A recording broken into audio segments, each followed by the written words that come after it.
Hello everyone, welcome জানাচ্ছি সবাইকে আরও একবার চৈতালি রান্নাঘরে। আবারও হাজির হয়ে গেছি চিতই পিঠার একটা রেসিপি নিয়ে। আজকে তোমাদের সাথে শেয়ার করব নরম তুলতুলে জালিদার চিতই পিঠা। প্রত্যেকটা পিঠা একদম জালিদার তৈরি হবে আর বানানো এতটাই সহজ যে দেখা মাত্রই কিন্তু তোমরা বানাতে যাবে। চলো দেখে নেওয়া যাক আমার আজকের রেসিপি। প্রত্যেকটা পিঠাতে জালি তৈরি হবে, সেজন্য কিন্তু এই পিঠাটাকে বলা হয় জালিদার চিতই পিঠা। জালি চিতই পিঠা বানানোর জন্য প্রথমে এখানে নিয়েছি আমি 1 বাটি সুজি, মানে এটা একটা প্যাকেট, 1 প্যাকেট সুজি এখানে নিয়েছি। নিচ্ছে একটা মিক্সারের জার আর এর মধ্যে পুরো সুজি ঢেলে দিচ্ছি। পাশে কিন্তু কনস্ট্রাকশনের কাজ চলছে, তাই আওয়াজ আসতে পারে, সেজন্য কিন্তু আমি সবার কাছে ক্ষমা চেয়ে নিচ্ছি। এখানে নিয়েছি চালের গুঁড়ো, এটা বাজারের কেনা চালের গুঁড়ো। 1 বাটি থেকে একটু কম নিয়েছি, এটা হাফ বাটি নিলেও হবে। এবার আবার যে জারে সুজি দিয়েছিলাম ওই জারের মধ্যে পুরো চালের গুঁড়োটা দিয়ে দিচ্ছি।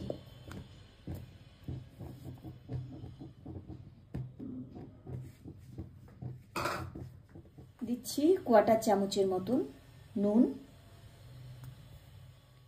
এবার দিচ্ছি বড় চামচের 1 চামচ ভরে ইস্ট। আর ইস্টটা কিন্তু এখন প্রত্যেকটা মুদি দোকানে পাওয়া যায়। একটা ছোট প্যাকেট কিনে কিন্তু ঘরে রেখে দিতে পারো, তাতে কিন্তু অনেক কাজে আসবে। আর এইখানে দিচ্ছি গরম জল, যে বাটিতে চালের গুঁড়ো আর সুজি নিয়েছি ওই বাটি মেপে দিচ্ছি প্রথমে 1 বাটি গরম জল।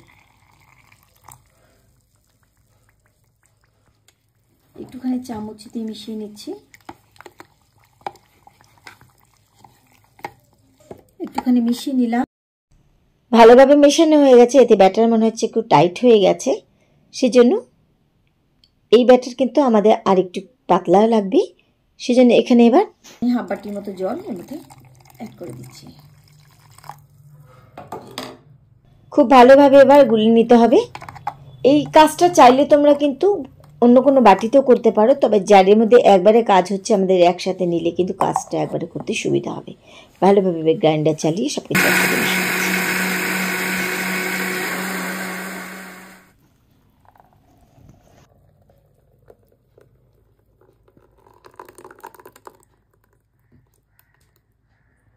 এই কনসিস্টেন্সির ব্যাটার আমাদের লাগবে, না হবে খুব পাতলা, না হবে খুব ঘন।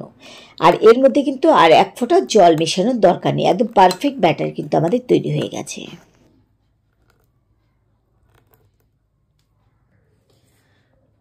ব্যাটার আমাদের রেডি হয়ে গেছে। এবার এর মধ্যে দিয়ে দিচ্ছি হাফ চামচ বেকিং পাউডার। আর এই বেকিং পাউডারটা কি বানানোর ঠিক ওই সময় দিতে হবে। যদি ব্যাটার বানিয়ে আগে রেখে দিতে চাও রেখে দিতে পারো, তখন বেকিং পাউডার দেবে না। ঠিক বানানোর আগের মুহূর্তে বেকিং পাউডার দিতে হবে। আর বেকিং পাউডার দেওয়ার পরে কিন্তু এটা রাখা যাবে না, সাথে সাথে কিন্তু বানিয়ে নিতে হবে।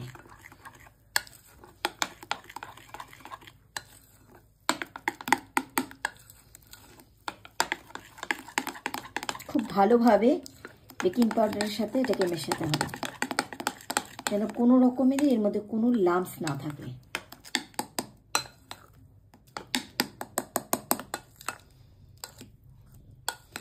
ব্যাটার আমাদের একদম রেডি। এবার চলে যাচ্ছি আমি বানানোর জন্য। আমি গ্যাস ওভেনে একটা ফ্রাই প্যান বসিয়ে দিয়েছি। ফ্রাই প্যান একটু গরম হয়ে গেলে দিয়ে দিচ্ছি এর মধ্যে কয়েক ফোঁটা তেল আর একটা ন্যাপকিন দিয়ে ভালোভাবে প্রথমে তেল মুছে নিচ্ছি।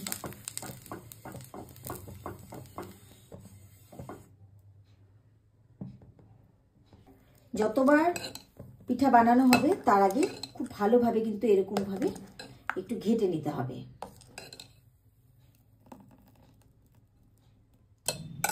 প্যান হালকা গরম হয়ে গেছে। এবার এখানে মাঝ বরাবরে আমি ঢেলে দিচ্ছি। এই পিঠাটা তোমরা বড় বানাবে না ছোট বানাবে এটা পুরোপুরি তোমার পছন্দ, তবে এভাবে যদি একটা সাইজ বড় বানাও এটা দুটোতেই কিন্তু খেয়ে মজাও পাবে, পেটটাও কিন্তু ভরে থাকবে। যদি সন্ধেবেলা বানাও পেটও কিন্তু অনেকক্ষণ ভরে থাকবে। দিয়ে দিলাম মাঝ বরাবর ব্যাটার। নাড়া ঘাটা কিচ্ছু এখন করা যাবে না, শুধু একদম মিডিয়াম টু লো স্টিম রেখে দিতে হবে। দেখো আস্তে আস্তে ওপরের সারফেস শুকোতে থাকবে আর এর মধ্যে কিন্তু জালি সৃষ্টি হবে। প্রত্যেকটা চিতই পিঠাতে জালি হবে, সেজন্যই কিন্তু এই পিঠাটাকে বলা হয় জালিদার চিতই পিঠা। আর এটাকে কিন্তু দু পিঠ ভাজা যাবে না, নিচের পিঠ সেঁকতে সেঁকতে কিন্তু ওপরটা পুরো শুকিয়ে নিতে হবে আমাদের। দেখো আস্তে আস্তে জালি সৃষ্টি হয়ে গেছে, কি সুন্দর করে দেখো পুরো পিঠার মধ্যে জালি তৈরি হয়ে যাচ্ছে। আর যেটা বললাম যে নিচের পোর্শন শেখানোর মধ্যেই কিন্তু আমাদের ওপর পোর্শনটা শুকিয়ে নিতে হবে, তাই এটাকে কিন্তু কোনো উল্টানো পাল্টানো যাবে না। 2 থেকে 3 সেকেন্ডের মতন একটু অপেক্ষা করলেই দেখো প্যান যখন তেতে থাকবে তাড়াতাড়ি কিন্তু হয়ে যাবে। আর এত সহজে এটা ওঠানো যায়, একটু ঠেলা দেওয়ার সাথে সাথে কিন্তু এই পিঠাটা প্যান ছেড়ে চলে আসে। তোমরা কিন্তু বাড়িতে অবশ্যই কিন্তু এই পিঠার রেসিপিটা একদিন ট্রাই করো। 30 মিনিটের মধ্যে এত সুন্দর যে চিতই পিঠা তৈরি হয়ে যায়, মানে একদম সব কিছু প্রথম থেকে শেষ পর্যন্ত এত ভালোভাবে তৈরি হয়, তার বেশি কিন্তু সময় লাগে না। আমার মনে হয় 30 মিনিটও আমি অনেক বেশি বলে ফেললাম। দেখলে কত সহজে প্যান ছেড়ে চলে আসলো। তো একটা পিঠা আমার তৈরি হয়ে গেছে। ঠিক একইভাবে আমি আরেকটা পিঠা তোমাদের সামনে বানিয়ে দেখাচ্ছি। আর বারবার কিন্তু প্যানের মধ্যে তেল দেওয়ার দরকার নেই, শুধু ন্যাপকিনটা দিয়ে মুছে দিলেই হবে। সাইজগুলো আমি একটু ছোট ছোট করছি।